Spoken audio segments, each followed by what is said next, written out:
Já estamos de volta com a nossa revista eletrônica diária para você, sempre levando muitas notícias e informações sobre a nossa região amazônica.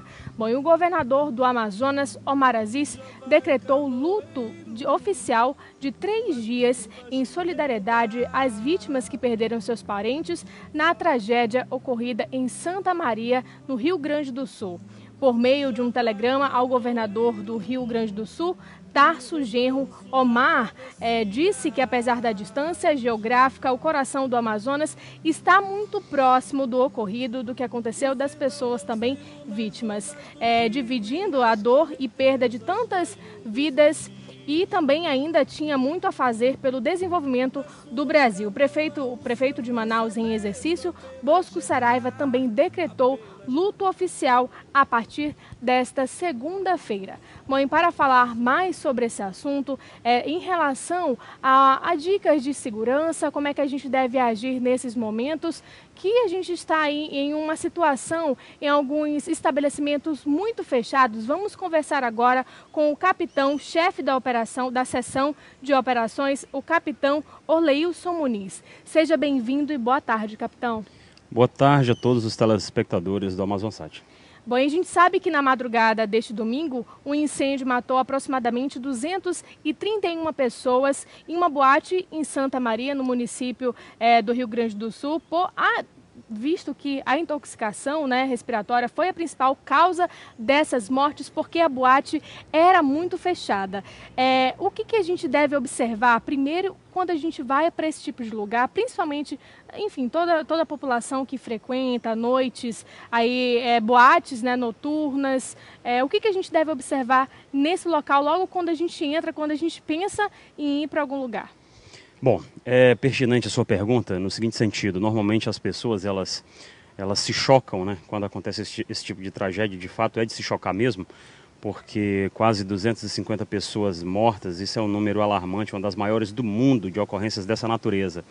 Então é importante que a gente frise que no estado do Amazonas nós temos a Lei 2812, ela é de 2003, que estabelece o sistema contra incêndio em pânico nas edificações e áreas de risco em todo o estado do Amazonas.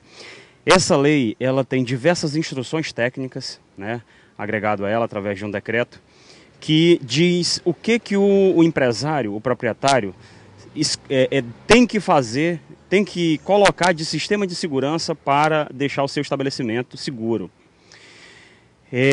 Excluindo as habitações unifamiliares, ou seja, aquelas em que moram apenas uma família, todas as demais edificações, sejam um prédio de apartamentos, uma lan house, uma boate ou qualquer estabelecimento comercial, ele tem que observar os critérios e os requisitos dessa lei. Importante é que nesse momento de comoção, os empresários de fato se sensibilizem, e cumpram as exigências. Não Nós já só tivemos nesse momento, exatamente, todos os dias, o corpo de bombeiro, muitas das vezes, ao chegar no estabelecimento, ele é mal recebido, é recebido até de forma a dificultar o nosso trabalho, mesmo sendo uma imposição legal, entendeu? Então, nós concitamos aí as pessoas. Primeiro, existe várias vítimas nisso tudo, os empresários, as autoridades e principalmente a população. É cultural do brasileiro entrar nos ambientes e casas noturnas e não atentarem para os locais que elas estão entrando, E acabam não percebendo que podem estar entrando num barril de pólvora, Então, a gente concita a população que tenha cuidado, observem se a casa tem os seus sistemas. E quais são esses sistemas?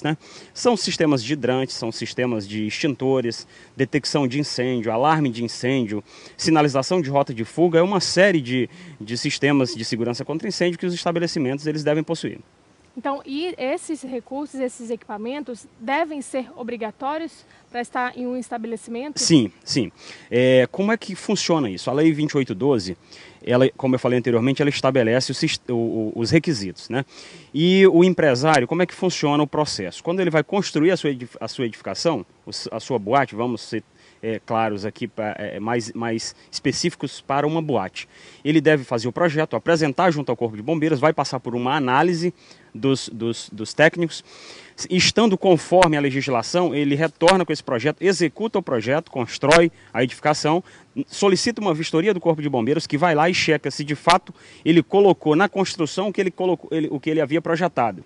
Feito isso, o Corpo de Bombeiros expede o auto de vistoria do Corpo de Bombeiros, que é um AVCB. É um documento que tem validade de 1 ano.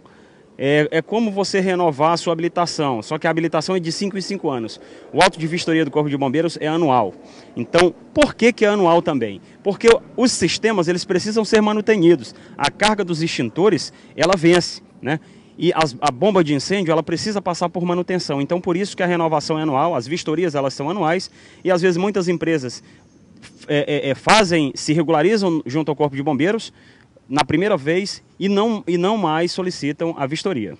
Capitão, eu convido o senhor a ficar aqui novamente com a gente, porque a gente vai para um breve intervalo, mas a gente continua falando sobre esse assunto que é muito importante para a nossa cidade, para o mundo inteiro, que é uma coisa lamentável, né? Só quando acontece esse tipo de tragédia, de incidente, as pessoas atentam para esses equipamentos ou itens de segurança. Sim, a legislação cumprir realmente, né? Verdade. A gente convida o senhor a ficar aqui com a gente, porque a gente já volta a falar sobre esse assunto, tá bom? Okay. Bom, e você de casa, não saia daí, porque daqui a pouquinho, para as donas de casa, principalmente, a gente vai dar dicas, o Corpo de Bombeiros que está aqui hoje presente, vai dar dicas pra gente numa reportagem que a gente fez com o repórter Ivan Renato, vai dar dicas pra gente como evitar incêndios dentro de casa. Daqui a pouquinho a gente volta a falar sobre esse assunto. Até lá.